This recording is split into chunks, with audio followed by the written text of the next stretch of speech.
Hello friend. इस lecture में मैं देखूंगा ऑपरेशनल रिसर्च क्या होता है, उसके क्या स्कोप हैं, उसके लिमिटेशंस क्या है, उसका बेसिक डेफिनेशन क्या है और उसका हिस्ट्री क्या रहा है। तो सबसे पहले देखते हैं ऑपरेशनल रिसर्च की टर्मिनोलॉजी। ऑपरेशनल रिसर्च के और क्या क्या नाम हैं।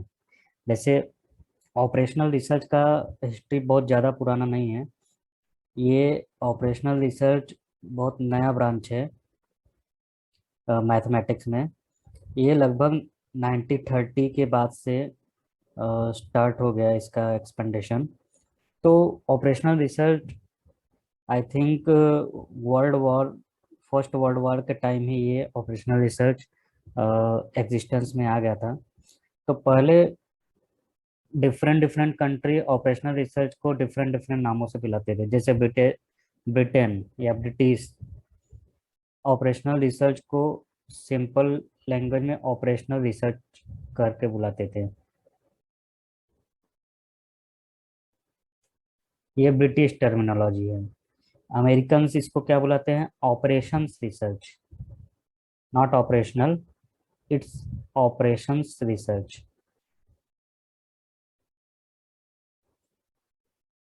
ठीक है। दोनों का ही एब्रिवेशन क्या है? O R. ओ आर मतलब ऑपरेशनल रिसर्च। ये टर्म यूज होने लगा all over the world. O R मतलब ऑपरेशनल रिसर्च। अमेरिका में इसको ऑपरेशंस रिसर्च बोला जाता है, बट ओ और से ही हम रिप्रेजेंट करते हैं। कभी कभी इसका यूज इसको मैनेजमेंट साइंस करके बुलाया जाता है। Management science, that is MS. और कहीं कहीं इसको क्वांटिटेटिव टेक्निक करके बुलाया जाता है। क्वांटिटेटिव टेक्निक,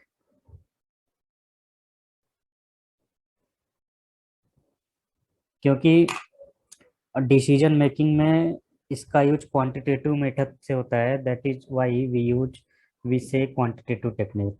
तो क्वांटिटेटिव टेक्निक के नाम से भी बुलाया जाता है। और पहले इसको ओ आर एम एस मतलब इसको कंबाइन करके बुलाया जाता था। ओ आर एम एस मतलब ऑपरेशनल रिसर्च मैनेजमेंट साइंस। पहले इसका इतना बड़ा नाम था, अभी इसको छोटा करके क्या बोल दिया गया है? ओ आर मतलब ऑपरेशनल रिसर्च। कभी कभी इसको इंडस्ट्रियल इंजीनियरिंग बुलाया जाता है। इंडस्ट्रियल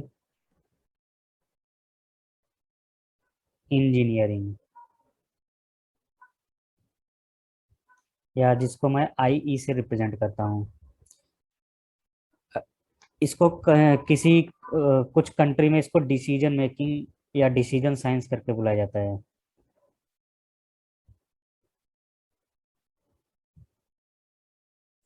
बट पिछले कुछ सालों से एक स्टैंडर्डाइजेशन पॉलिसी लाया गया है, जो एक सिंगल टर्म में इसका नाम ओ आर रख दिया गया है। तो डिफरेंट डिफरेंट कंट्री के कंट्री वालों ने अपने तरीके से नाम दिया है। But all over the world ये हम फ्रिक्वेंटली मतलब ये हमारा जनरल जनरल नेम है। ओ आर मतलब ऑपरेशनल रिसर्च। तो अब जरूरत नहीं है कि इंडस्ट्रियल इंजीनियरिंग बुलाए, डिसीजन साइंस बुलाए, क्वांटिटेटिव टेक्निक बुलाए, मैनेजमेंट साइंस बुलाए। Simply we can say this is operational research. तो ऑपरेशनल रिसर्च ही हम इसको हम ऑपरेशनल रिसर्च के ही टर्म में बुलाएंगे। No need to call it decision science, industrial engineering, management science या क्वांटिटेटिव टेक्निक। तो एक स्टैंडर्ड पॉलिसी लाया गया है। इस स्टैंडर्ड पॉलिसी के अंदर इसको ओ आर नाम दिया गया है। तो ऑल ओवर द वर्ल्ड इसको ओ आर से बुलाया जाता है।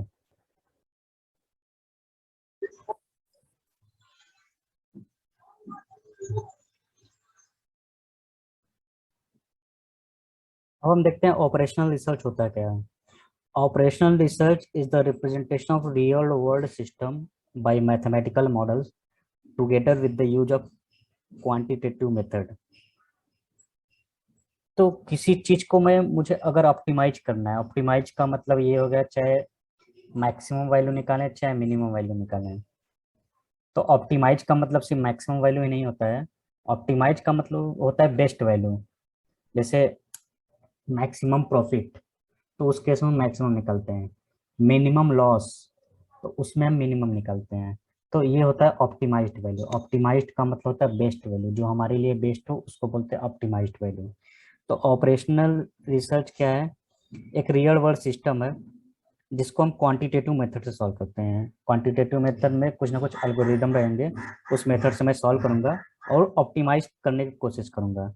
यह अगर सिंपल लैंग्वेज में बोले, operational research is a scientific method, एक अप्रोच है, एक टेक्निक है, एक टीम एक्टिविटी है, एक कॉम्बिनेशन है कई सारे एल्गोरिदम का। या ऐसे बोल सकते हैं किसी पर्टिकुलर डिसिप्लिन का। डिसिप्लिन इंजीनियरिंग का भी हो सकता है, मैथमेटिक्स का हो सकता है। ये एक, या ऐसे बोल सकते हैं इन सब का कॉम्बिनेशन होता है। तो एक scientific method, an approach, a technique, a team activity, एक combination of method, many discipline, an extension of particular discipline. तो इसको ये होता है ऑपरेशनल रिसर्च, किसी प्रॉब्लम को सॉल्व करना, किसी रियल वर्ल्ड सिस्टम या प्रॉब्लम को सॉल्व करना by using scientific method, quantitative method, using algorithm, एक ए ग्रुप ऑफ टीम, इसको बोलते हैं operational research. Operational research mainly जो होता है वो डिसीजन प्रॉब्लम सॉल्व करने के लिए होता है। जैसे हम रियल लाइफ में बहुत सारा चीज़ देखते हैं, ट्रांसपोर्टेशन मॉडल है, असाइनमेंट प्रॉब्लम है, गेम थियरी है, ये सब क्या है? डिसीजन प्रॉब्लम है। So operational research typically deals with decision problem. और बहुत सारे डिसीजन प्रॉब्लम हो सकते हैं गेम थियरी, जैसे कोई कॉम्पिटिटिव सिचुएशन है, क्योंकि आजकल रियल वर्ल्ड में क्या हो रहा है, कंपटीशन इतना है कि मुझे डिसीजन लेने में मुश्किल होता है। तो उस केस में मैं ऑप्टिमाइज्ड वैल्यू फाइंड करता हूँ, ट्राई करता हूँ ऑप्टिमाइज्ड वैल्यू निकले, बेस्ट सॉल्यूशन निकले। तो operational research typically deals with decision problem. अब मैथमेटिकल मॉडल में बहुत सारे टर्म्स होते हैं। सबसे पहला होता है डिसीजन वेरिएबल। डिसीजन वेरिएबल होता है वो वेरिएबल जो अननोन है, हमें पता नहीं है। दूसरा होता है कांस्टेंट। कांस्टेंट का मतलब होता है condition, under what condition that decision variable is satisfied. एक होता है ऑब्जेक्टिव फंक्शन, एक होता है सॉल्यूशन। जो भी सॉल्यूशन होगा वो क्या होगा? ऑप्टिमम सॉल्यूशन होगा। ऑप्टिमम सॉल्यूशन मतलब बेस्ट सॉल्यूशन। तो अगर मैं बोलूँ what is the basic definition of O R, तो यहाँ लिख सकता हूँ O R is the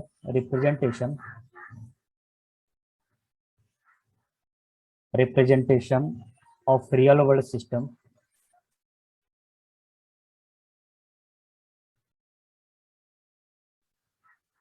by mathematical model.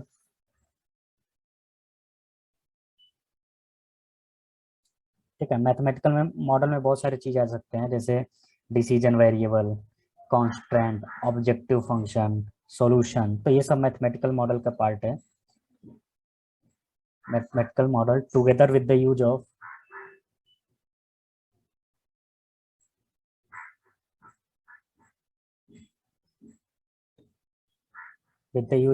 Quantitative method, this is very important. यहाँ क्वांटिटेटिव मेथड का मतलब है अल्गोरिदम। बहुत सारे स्टेप्स होते हैं, सिस्टमेटिकली वो हम चलेंगे। ऐसा नहीं कि पहला स्टेप ये है, रैंडमली हम कोई भी चीज नहीं फॉलो करेंगे। तो एक सिस्टमेटिक मेथड होना चाहिए फॉर सॉल्विंग सच प्रॉब्लम्स। तो ये होता है operational research with a view to optimising. तो ऑप्टिमाइज करने के लिए ही हम ऑपरेशनल रिसर्च का यूज करते हैं। तो ऑपरेशनल रिसर्च क्या एक साइंटिफिक मेथड है, एक अप्रोच, एक टेक्निक है, एक टीम एक्टिविटी है, एक कॉम्बिनेशन ऑफ मैनी डिसिप्लिन है। तो ये क्या है? एक कॉम्बिनेशन है इन सब चीज का। तो इसको ऐसे भी डिफाइन कर सकता हूँ मैं, O R typically deals with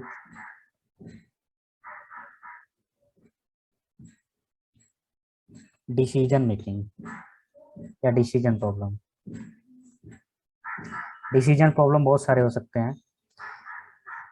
real life में हम देखते हैं, जैसे अ, कोई भी कॉम्पिटेटिव सिचुएशन है, मुझे डिसीजन लेने में प्रॉब्लम हो रहा है, तो उस केस में मैं ऑपरेशनल रिसर्च पे आऊँगा। तो ये तो था इसका डेफिनेशन। अब हम देखते हैं कैरेक्टरिस्टिक्स ऑफ ऑपरेशनल रिसर्च। तो अभी तक हम लोग ने देखा डेफिनेशन ऑफ ऑपरेशनल रिसर्च और कैसे उसको यूटिलाइज करना है।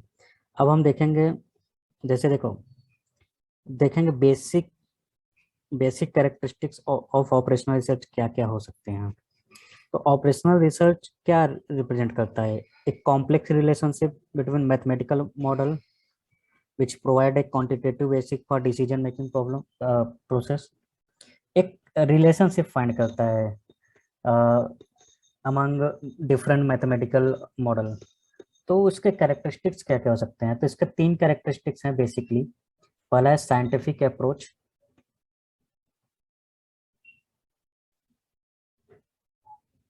कोई भी ऑपरेशनल रिसर्च का प्रॉब्लम या डिसीजन मेकिंग का प्रॉब्लम हो, वो उसका अप्रोच साइंटिफिक होना चाहिए।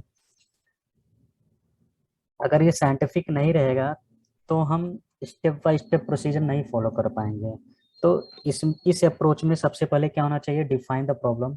प्रॉब्लम अच्छे से डिफाइन होना चाहिए।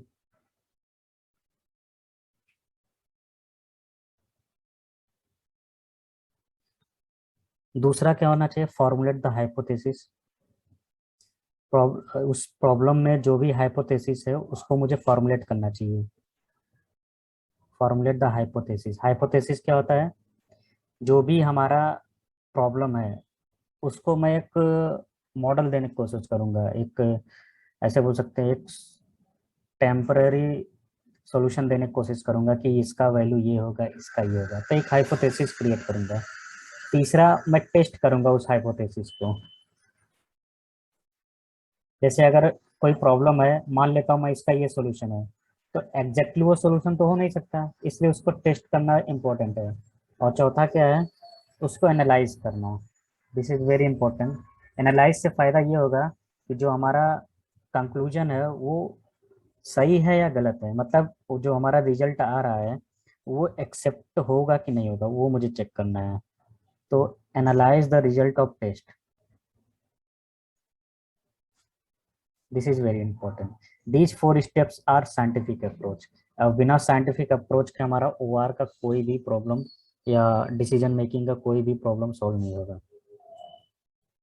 तो अगर ये रिजल्ट हमारा एक्सेप्ट हो गया तो जरूरी नहीं है कि नया वाला हाइपोथेसिस फिर से हाइपोथेसिस हम कोई माने, तो इसी हाइपोथेसिस से हमारा काम चल जाएगा। दूसरा है इंटर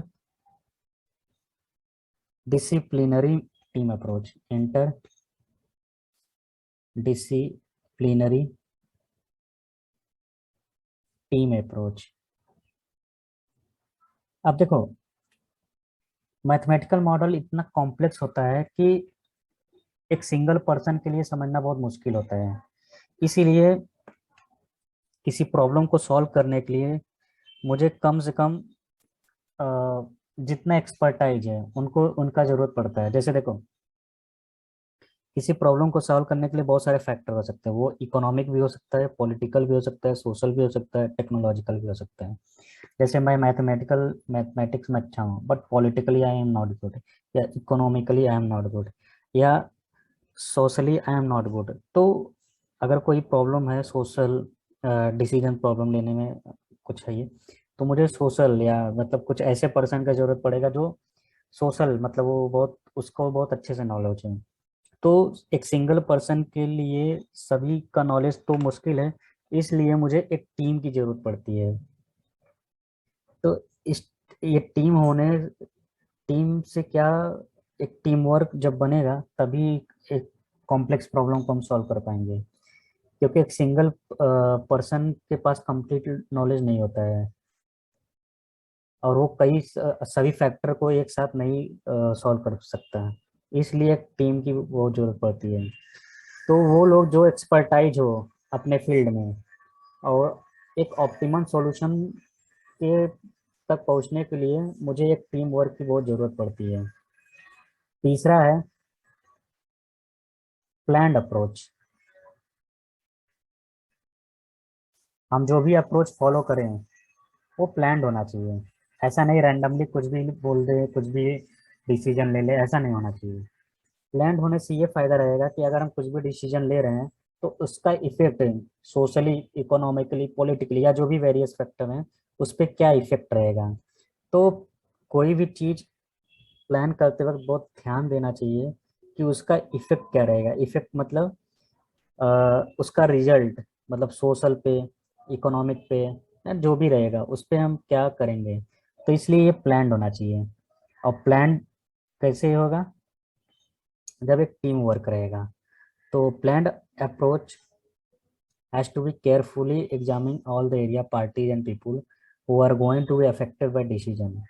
हमें हमेशा ध्यान में रखना चाहिए कि जो भी हम डिसीजन लेंगे उसका क्या इफेक्ट रहेगा, वो कितना अफेक्ट कर सकता है। तो ये इसका क्या है, प्लान्ड अप्रोच है। ये है characteristics of OR, OR operational research.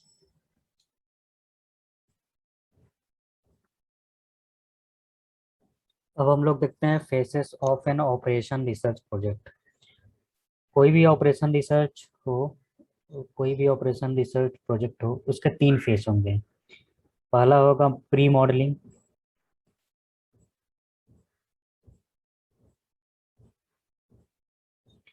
Pre modelling में क्या होता है, इसमें प्रॉब्लम को आइडेंटिफाई करते हैं।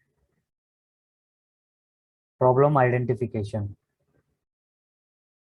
प्रॉब्लम आइडेंटिफिकेशन का मतलब है मुझे पता करना होता है क्या प्रॉब्लम है, what is the problem, what type of problem is this. उसके बाद मुझे ये पता करना होता है क्वांटिफाई द प्रॉब्लम। तो ये आएगा प्री मॉडलिंग के टर्म में, quantify the problem.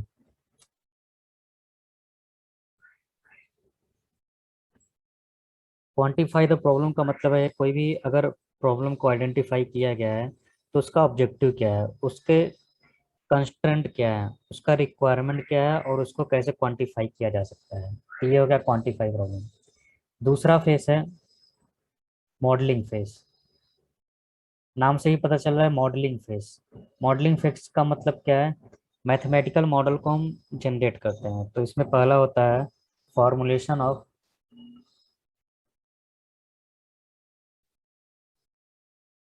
Mathematical model.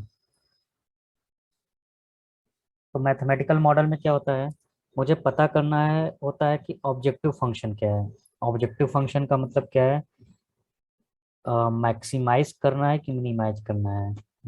Maximise मतलब मैक्सिमम प्रॉफिट देखना है या मिनिमम कॉस्ट देखना है। डिसीजन वेरिएबल मुझे फाइंड करना रहता है इसमें। कांस्टेंट फाइंड करना रहता है। कांस्टेंट में क्या क्या हो सकते हैं, जैसे man hour, availability of machine hours, availability of funds, demand, potential, anything. जो भी हमारा फैक्टर रहेगा वो कांस्टेंट के अंडर रहते हैं आएगा।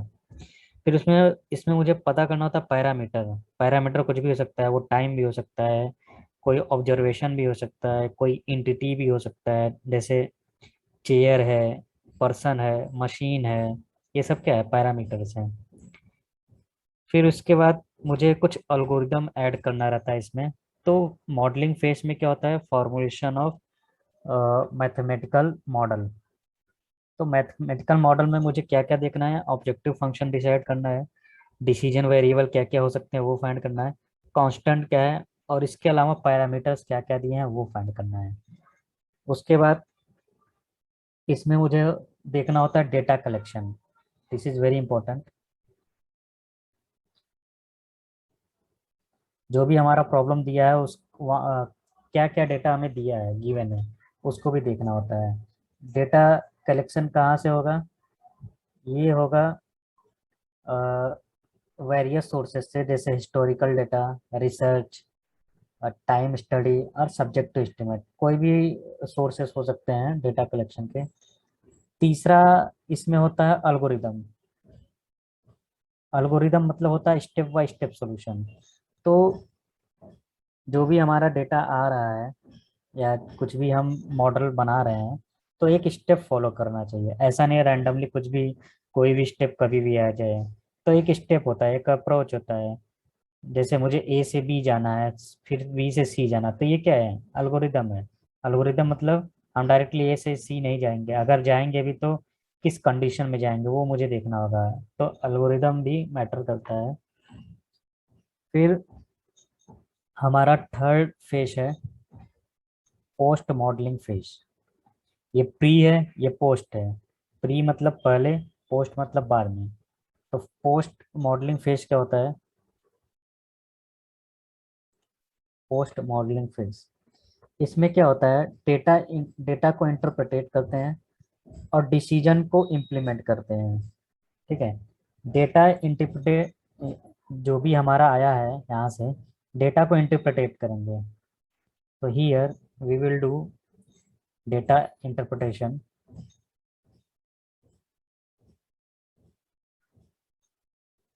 And decision making.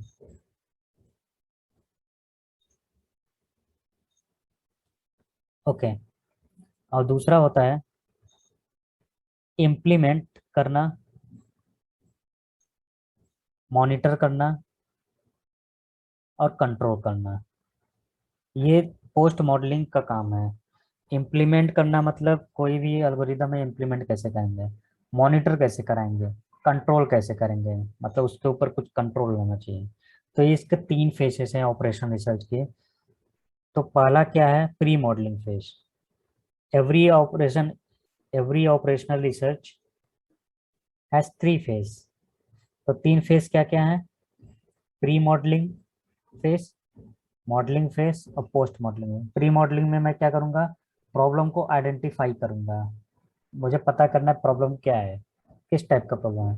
Quantify problem, quantify problem का मतलब है कि उसका ऑब्जेक्टिव क्या है, प्रॉब्लम का ऑब्जेक्टिव क्या है, किस ऑब्जेक्टिव के बेस पे वो प्रॉब्लम मैं सॉल्व करने जा रहा हूँ।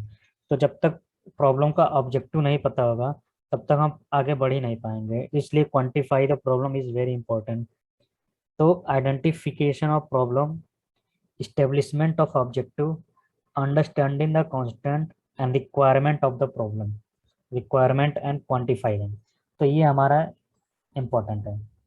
मॉडलिंग फेज में क्या है, formulation of mathematical model. Mathematical model में क्या होगा कि ऑब्जेक्टिव फंक्शन में, ऑब्जेक्टिव फंक्शन तो मुझे डिफाइंड है, बट मुझे ये भी पता करना है कि मैक्सिमाइज करना है कि मिनिमाइज करना है। ऑप्टिमम सॉल्यूशन मतलब ऑप्टिमम वैल्यू फाइंड करना है। डेटा कलेक्शन, जो भी हमारा प्रॉब्लम है, क्या क्या डेटा दिए है उसको भी कलेक्ट करना इंपॉर्टेंट है। तो डेटा कलेक्शन के कई सारे सोर्सेज हो सकते हैं। वो हमारा ग्राफ हो सकता है, हिस्टोरिकल डेटा हो सकता है, कुछ भी हो सकता है। वो डेटा वहाँ कलेक्शन, वहाँ कलेक्ट करेंगे।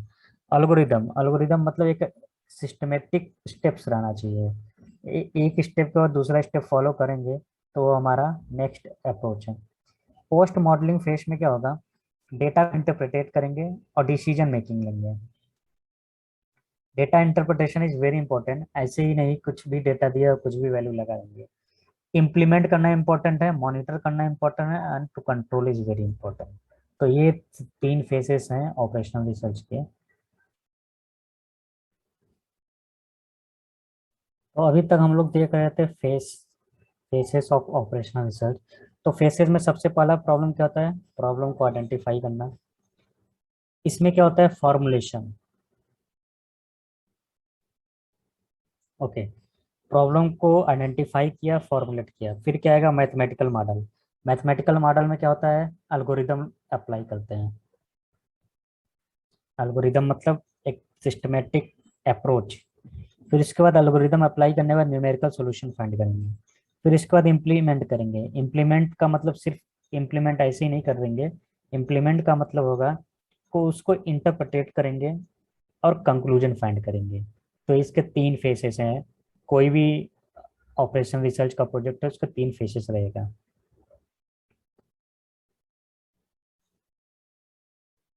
अब हम देखते हैं स्कोप ऑफ ऑपरेशनल रिसर्च क्या है। ऑपरेशन रिसर्च के स्कोप क्या क्या है।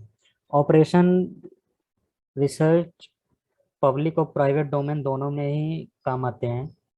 ठीक है, जैसे इसमें डिफेंस सबसे ज़्यादा यूज होता है। डिफेंस में, डिफेंस में क्या होता है कि ये ऑपरेशन रिसर्च आर्मी वालों को बहुत हेल्प करता है। डिफेंस सर्विस में एक क्रूशियल पार्ट होता है ऑपरेशन रिसर्च का। इसमें क्या होता है, development of new technology. Operation research की हेल्प से क्या करते हैं, न्यू टेक्नोलॉजी को डेवलप करते हैं। दूसरा, इंडस्ट्रियल ऑर्गेनाइजेशन। हेलो फ्रेंड, इस लेक्चर में मैं देखूंगा। तीसरा यूज कर सकते हैं लेआउट ऑफ प्रोजेक्ट, प्रोजेक्ट का लेआउट फाइंड करने के लिए। चौथा है strategy formulation, this is very important for defence. Strategy का फॉर्मुलेशन मतलब formation of how to form a strategy is very very helpful by operational research. फिर ट्रांसपोर्टेशन एंड सप्लाई है, ये भी डिफेंस का एक पार्ट है। Transportation, पोटेशन and supply, how to transport and how to supply, जो भी हमारा वेपन्स रहेगा या मटेरियल रहेगा उसको हम कैसे ट्रांसपोर्ट करेंगे। फिर इसके बाद रिप्लेसमेंट इक्विपमेंट है, मेंटेनेंस ऑफ इक्विपमेंट है, इन्वेंट्री मैनेजमेंट है, ये सब क्या है, डिफेंस के पार्ट है। जैसे इसमें क्या है, इन्वेंट्री मैनेजमेंट। तो ये क्या डिफेंस के अंदर अंतर्गत सब आएगा। तो ये है scope of operational research in defence. अब दूसरा देखते हैं इंडस्ट्रियल ऑर्गेनाइजेशन में।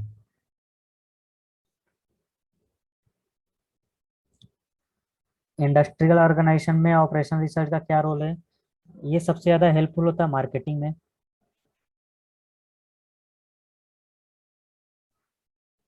उसके बाद होता है फाइनेंस में।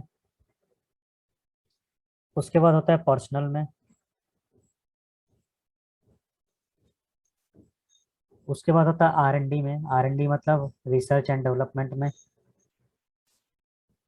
प्रोडक्शन में।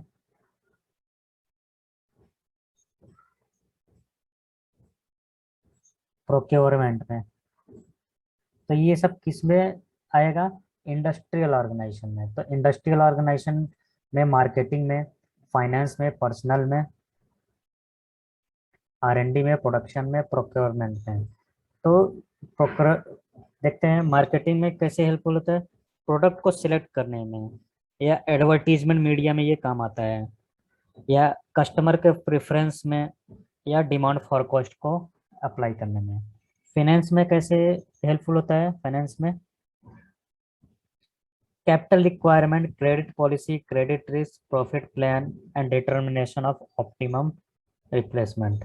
पर्सनल में क्या क्या यूज होता है, पर्सनल में होता है determination of retirement age, recruitment policy and assignment of job. तो इसमें क्या होता है, रिक्रूटमेंट पॉलिसी और असाइनमेंट ऑफ जॉब में हेल्प होता है। R&D में हम डिटरमाइन करते हैं area of research and development, reliability and control development इसमें देखते हैं, और प्रिपरेशन ऑफ बजट देखते हैं।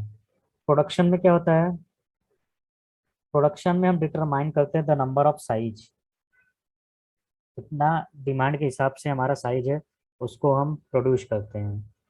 एलोकेशन एंड डिस्ट्रीब्यूशन, प्रोक्योरमेंट में क्या है, प्रोक्योरमेंट में हमें देखना होता है कब कौन और क्या चीज़ खरीदें कि हमारे लिए इंडस्ट्रियल ऑर्गेनाइजेशन का प्रॉफिट हो। तो हमें ये भी देखना पड़ता है कब कौन सा चीज़ कब कैसे कहाँ खरीदें, तो वो हमारा क्या आ जाएगा, प्रोक्योरमेंट। फिर उसके बाद आते हैं नेशनल बजटिंग में। नेशनल बजट बनाते वक्त या एग्रीकल्चरल प्रोजेक्ट को ध्यान में देते हुए ये ऑपरेशनल रिसर्च का इम्पोर्टेंट बहुत है। तो नेशनल बजटिंग, नेशनल बजटिंग में क्या है, ये फॉर्मुलेशन होता है बजट का, पांच जैसे इंडिया में 5 ईयर प्लान्स होता है, उसका फॉर्मुलेशन कैसे होगा, ये एक ऑपरेशनल रिसर्च बहुत हेल्पफुल होता है। जैसे वेरियस एग्रीकल्चर है, इरिगेशन प्रोजेक्ट है, GDP है, पॉपुलेशन है, एम्प्लॉयमेंट ऑफ कंट्री, ये सब हम एक मॉडल तैयार करते हैं with the help of operation research. इसके बाद ये इसका नेक्स्ट स्कोप है एजुकेशन में एंड ट्रेनिंग में।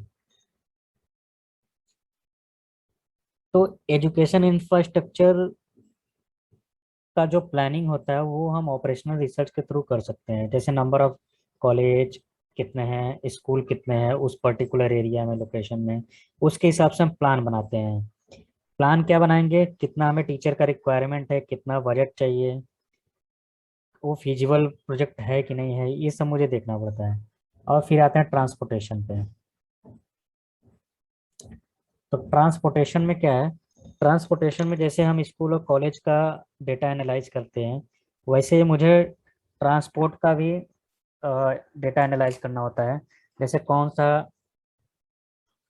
कौन से एरिया में इजीली अवेलेबल है ट्रांसपोर्ट, कौन से एरिया में नहीं है, या कितना स्मूथली हम रूट को फॉलो कर सकते हैं। तो ये क्या है, ट्रांसपोर्टेशन है। जैसे ट्रांसपोर्टेशन में रेल नेटवर्क का इंफ्रास्ट्रक्चर, रोडवेज का इंफ्रास्ट्रक्चर, एयरवेज का इंफ्रास्ट्रक्चर, तो ये सब क्या है, ट्रांसपोर्टेशन के अंदर आएगा।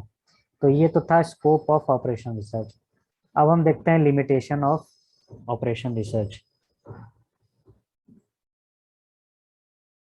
अब हम देखते हैं advantage and disadvantage of operational research. तो पहले डिसएडवांटेज देखते हैं, लिमिटेशन।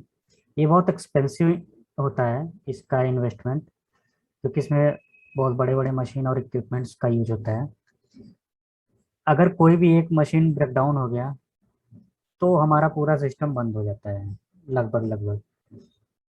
इसमें कोई भी फ्लेक्सिबिलिटी नहीं रहता, या ना के बराबर रहता है, मतलब बहुत ही कम फ्लेक्सिबिलिटी रहता है मैन्युफैक्चरिंग प्रोसेस में।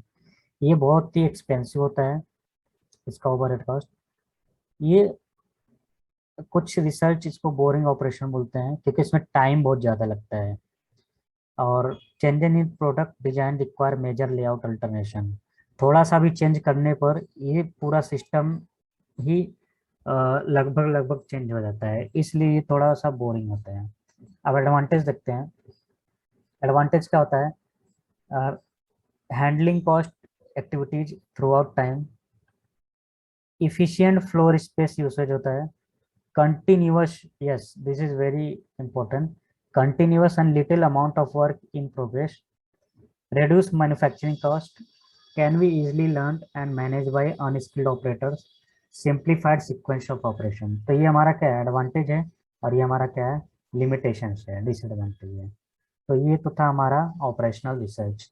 तो इस वीडियो में मैंने देखा कि इंट्रोडक्शन, मतलब इंट्रोडक्शन ऑफ ऑपरेशन रिसर्च में मैंने क्या क्या देखा, faces of operation research, advantage, disadvantage, limitations, limitation वही डिसएडवांटेज, फिर इसके बाद कैरेक्टरिस्टिक्स ऑफ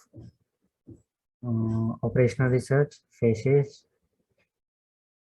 डेफिनेशन, और टर्मिनोलॉजी क्या क्या है इसके बहुत सारे। तो ये तो था इंट्रोडक्शन ऑफ ऑपरेशनल रिसर्च।